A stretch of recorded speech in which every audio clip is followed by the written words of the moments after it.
the bridge that broke Persia's pride at Granicus River. 334 BCT 80 Persian commanders watched from the opposite riverbank as the young Macedonian king approached with his army. Alexander was only 22 years old, barely a year into his reign. The Persians weren't impressed. "Let him cross," said Memnon, the Greek mercenary general serving Persia. "Let the river tire his men. Let the muddy banks slow them. Then we crush them as they climb." It was a good plan. The Granicus River wasn't wide, but its banks were steep and slippery. Any army trying to cross would be vulnerable, exhausted, easy to slaughter. The Persians had 20,000 cavalry positioned perfectly on the high ground. Alexander saw the trap. His generals advised waiting until morning, finding a better crossing point, approaching with caution. Alexander refused. "If I fear this small stream, how will I cross the Hellespont? How will I conquer Asia?" He would attack immediately, at the worst possible angle, in the late afternoon, when his men were already tired. It was madness. It was also vintage Alexander.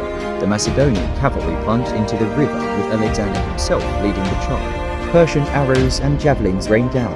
Horses stumbled on the muddy banks. Men drowned in their armor.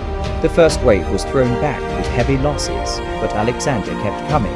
He wore a distinctive helmet with white plumes. Every Persian could see him. They focused their attacks on the young king, trying to end the invasion by killing its leader.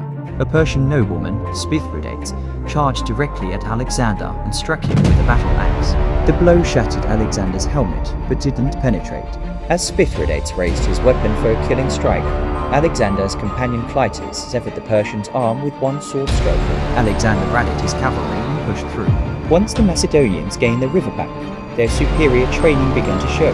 The Persian cavalry, expecting an easy massacre, found themselves fighting the best horsemen in the world. The Persian line broke, their cavalry fled. Behind them stood 20,000 Greek mercenaries who had fought the Persian revolt. They requested terms of surrender. Alexander refused. These Greeks had betrayed their homeland to fight Persia. He ordered them slaughtered or enslaved, sending a brutal message: "Betray Greece, and there is no mercy." The Battle of Granicus lasted only hours, but it opened Asia to Alexander. The Persian satrapies of Asia Minor fell quickly afterward.